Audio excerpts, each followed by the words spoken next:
ಚಾನಲ್ಗೆ ಸ್ವಾಗತ. ಇವತ್ತು ನಾನು ನುಗ್ಗೆ ಸೊಪ್ಪಿನ ಚಟ್ನಿ ಪುಡಿ ಹೇಗೆ ಮಾಡೋದು ಅಂತ ತೋರಿಸ್ಕೊಡ್ತಾ ಇದ್ದೀನಿ. ಇದು ಆರೋಗ್ಯಕ್ಕೆ ತುಂಬಾ ಒಳ್ಳೇದು. ಈ ತರ ಮಾಡಿಟ್ಕೊಂಡ್ರೆ ತಿಂಗಳಗಟ್ಟಲೆ ಸ್ಟೋರ್ ಮಾಡಿಟ್ಕೋಬಹುದು. ಬನ್ನಿ ಹೇಗೆ ಮಾಡೋದು ಅಂತ ಮುಂದೆ ವಿಡಿಯೋದಲ್ಲಿ ನೋಡೋಣ. ನಮ್ಮ ಚಾನಲ್ನ ಫಸ್ಟ್ ಟೈಮ್ ನೋಡ್ತಿರೋರು ಸಬ್ಸ್ಕ್ರೈಬ್ ಮಾಡೋದು ಮರಿಬೇಡಿ. ಲೈಕ್ ಮಾಡಿ, ಶೇರ್ ಮಾಡಿ, ಕಮೆಂಟ್ ಮಾಡಿ. ಚಟ್ನಿ ಪುಡಿ ಮಾಡೋದಕ್ಕೆ ಒಂದೊಂದೇ ಪದಾರ್ಥಗಳು ಹುರ್ಕೊಂಡ್ಬಿಡೋಣ. ಇವಾಗ ಒಂದು ಬಾಣಲಿ ಇಟ್ಕೊಂಡಿದ್ದೀನಿ. ಇದಕ್ಕೆ 3 ಟೇಬಲ್ ಸ್ಪೂನ್ ಉದ್ದಿನಬೇಳೆ ಹಾಕೊಂತಾ ಇದ್ದೀನಿ. ಇದು ಕೆಂಪಗಾಗೋವರೆಗೂ ಹುರ್ಕೋಬೇಕು. ಆದಷ್ಟು ಮೀಡಿಯಂ ಫ್ಲೇಮ್ ಮೇಲೆ ಹುರ್ಕೋಬೇಕು. ನೋಡಿ ಕೆಂಪು ಆಗ್ತಾ ಆಗ್ತಾ ಘಮ ಬರ್ತಾ ಇರುತ್ತೆ. ಇವಾಗ ನೋಡಿ ಆಗಿದೆ ಕೆಂಪಿಗೆ. ಇವಾಗ ತಟ್ಟೆ ಬಗ್ಸ್ಕೊಂಡ್ಬಿಡೋಣ. ಇವಾಗ 1 ಟೇಬಲ್ ಸ್ಪೂನ್ ಜೀರಿಗೆ ತಗೊಂಡಿದ್ದೀನಿ. ಇದು ಕೆಂಪು ಆಗಬೇಕು. ಘಮ ಬರೋ ತನಕ ಹುರ್ಕೋಬೇಕು.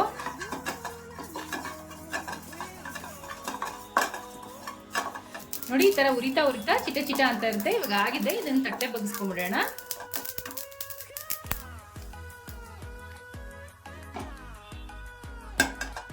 ಅರ್ಧ ಸ್ಪೂನ್ ಮೆಣಸು ತಗೊಂಡಿದ್ದೀನಿ. ಇದೊಂದು ಸ್ವಲ್ಪ ಹುರ್ಕೊಂತಾ ಇದ್ದೀನಿ.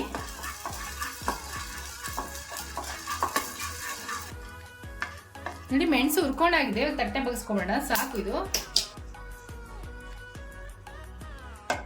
ಅರ್ಧ ಸ್ಪೂನ್ ಮೆಂತ್ಯ ತಗೊಂಡಿದ್ದೀನಿ. ಇದು ಕೆಂಪು ಆಗೋ ತನಕ ಹುರ್ಕೊಂತಾ ಇದ್ದೀನಿ.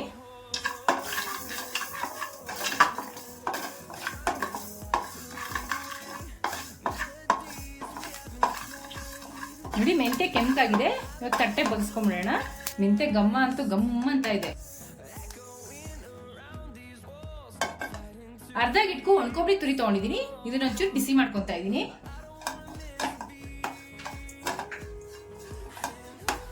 ಈ ತರ ಬಿಸಿ ಮಾಡಿ ಹಾಕೊಂಡಿದ್ದ ಒಣಕೊಬ್ಬರಿ ಎಷ್ಟು ದಿನ ಇಟ್ಟರು ಚಟ್ನಿ ಪುಡಿ ಕೆಡಲ್ಲ. ಅದಕ್ಕೇನೆ ಈ ತರ ಬಿಸಿ ಮಾಡಿ ಹಾಕೊಂತೀನಿ ನಾನು. ಇದು ಹುರ್ಕೊಂಡಾಗಿದೆ. ಇವಾಗ ತಟ್ಟೆ ಬಗ್ಸ್ಕೊಂಡ್ಬಿಡೋಣ. ಇದು ಸಪ್ರೇಟ್ ಬಗ್ಸ್ಕೋಬೇಕು. ಒಂದು ಗೋಲಿಗೆ ಆದಷ್ಟು ಹುಣಸೆಹಣ್ಣು ತಗೊಂಡಿದ್ದೀನಿ. ಇದನ್ನ ಒಂಚೂರು ಬಿಸಿ ಮಾಡ್ಕೊಂಡ್ಬಿಡೋಣ. ಈ ತರ ಬಿಸಿ ಮಾಡಿದ್ರೆ ಹಾಕೋಬಹುದು, ಇಲ್ಲ ಬಿಸಿಲಲ್ಲಿ ಇಟ್ಬಿಟ್ಟು ಹಾಕೋಬಹುದು ನೀವು.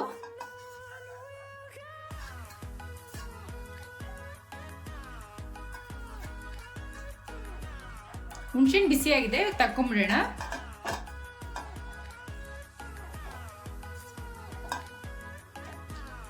ಒಂದು 6 ರಿಂದ 7 ಮೆಣಸಿನ್ಕಾಯಿ ಹಾಕೊಂತಾ ಇದ್ದೀನಿ ಖಾರದ್ದು. ಒಂದು 4 ಬ್ಯಾಡಗಿ ಮೆಣಸಿನ್ಕಾಯಿ ಹಾಕೊಂತಾ ಇದ್ದೀನಿ. ಇದನ್ನ ಸ್ವಲ್ಪ ಹುರ್ಕೊಂಬಿಡೋಣ.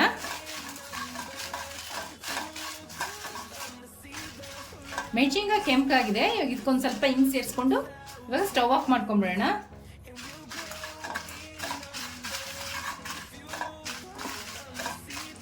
ಇದೆಲ್ಲ ಹುರಿದಿರೋದೆಲ್ಲ ಸ್ವಲ್ಪ ತಣ್ಣಗಾಗಬೇಕು. 2 ಕಟ್ ನುಗ್ಗೆ ಸೊಪ್ಪು ತಗೊಂಡಿದ್ದೀನಿ. ಈ ತರ ಒಣಗಿಸಿ ಇಟ್ಕೊಂಡಿದ್ದೀನಿ. ಈ ತರ ಒಣಗಿಸಿ ಚಟ್ನಿ ಪುಡಿ ಮಾಡೋದ್ರಿಂದ ತಿಂಗಳಾನ್ಗಟ್ಲೆ ಇಟ್ಟರು ಕೆಡಲ್ಲ. ಇವಾಗ ಒಂದು ಸ್ವಲ್ಪ ಬೆಚ್ಚಗೆ ಮಾಡ್ಕೊಂಬಿಡೋಣ. ನುಗ್ಗೆ ಸೊಪ್ಪಲ್ಲಿ ತುಂಬಾ ಆರೋಗ್ಯ ಪ್ರಯೋಜನಗಳಿದೆ. ರೋಗ ನಿರೋಧಕ ಶಕ್ತಿ ಹೆಚ್ಚಿಸುತ್ತೆ, ಮತ್ತೆ ಮೂಳೆಗಳು ಗಟ್ಟಿಯಾಗುತ್ತೆ, ಕೊಲೆಸ್ಟ್ರಾಲ್ ಕಮ್ಮಿ ಮಾಡುತ್ತೆ, BP ಶುಗರ್ ಎಲ್ಲ ತುಂಬಾ ಕಂಟ್ರೋಲ್ ಅಲ್ಲಿ ಇರುತ್ತೆ, ಮತ್ತೆ ತೂಕ ಕಮ್ಮಿ ಮಾಡ್ಕೊಳ್ಳೋಕೆ ತುಂಬಾ ಒಳ್ಳೇದು ನುಗ್ಗೆ ಸೊಪ್ಪು. ಮತ್ತೆ ತುಂಬಾ ಪ್ರಯೋಜನಗಳಿದೆ. ಹೇಳ್ತಾ ಹೋಗ್ತಾ ಇದ್ರೆ ಅದೇ ಈ ತರ ಚಟ್ನಿ ಪುಡಿ ಮಾಡಿ ಡೈಲಿ ಒಂದೊಂದು ಸ್ಪೂನ್ ತಿನ್ನೋದ್ರಿಂದ ನಮ್ಗೆ ಆರೋಗ್ಯಕ್ಕೆ ತುಂಬಾ ಒಳ್ಳೇದು. ಅದಕ್ಕೆ ನಾನು ಈ ತರ ಮಾಡಿ ತೋರಿಸ್ತಾ ಇದ್ದೀನಿ ನಿಮ್ಗೆ. ಮತ್ತೆ ನಮ್ಮಲ್ಲಿ ನಾವೆಲ್ಲರೂ ತಿಂತೀವಿ ಡೈಲಿ ಮಾಡ್ಕೊಂಡು ಈ ತರ. ಇದು ಒಂದ್ ಸ್ವಲ್ಪ ಬಿಸಿ ಆಗ್ಬೇಕು. ಆಲ್ರೆಡಿ ನಾನು ಒಣಗಿಸಿ ಇಟ್ಕೊಂಡಿದ್ದೀನಿ. ಇವಾಗ ಒಂದು ಸ್ವಲ್ಪ ಬಿಸಿ ಆದರೆ ಸಾಕು. ಆದಷ್ಟು ಮನೇಲೇ ಒಣಗಿಸ್ಕೊಳ್ಳಿ, ಬಿಸಿಲಿಗೆ ಹಾಕೋಕೆ ಹೋಗ್ಬೇಡಿ. ನೋಡಿ ಗರಿಗರಿಯಾಗಿ ಆಗಿದೆ. ಇವಾಗ ಸ್ಟವ್ ಆಫ್ ಮಾಡ್ಕೊಂಬಿಡೋಣ. ಇದು ತಣ್ಣಗಾಗಬೇಕು. ಹುರಿದಿಟ್ಕೊಂಡಿದ್ರೆ ತಣ್ಣಗಾಗಿದೆ. ಇವಾಗ ಅದನ್ನು ಪುಡಿ ಮಾಡ್ಕೊಂಬಿಡೋಣ.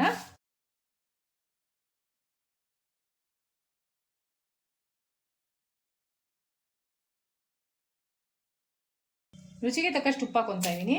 ಒಂದು ಸ್ವಲ್ಪ ಬೆಲ್ಲ ಹಾಕೊತಾ ಇದ್ದೀನಿ. ಫಸ್ಟ್ ಇದನ್ನ ಪುಡಿ ಮಾಡ್ಕೋಬೇಕು. ನೋಡಿ ಈ ತರ ಪುಡಿ ಆದ್ಮೇಲೆ ಇವಾಗ ನುಗ್ಗೆ ಸೊಪ್ಪನ್ನ ಸೇರಿಸ್ಕೊತಾ ಇದ್ದೀನಿ. ಇವಾಗ ಒಣಕೊಬ್ಬರಿನೂ ಸೇರಿಸ್ಕೊತಾ ಇದ್ದೀನಿ ಜೊತೆ.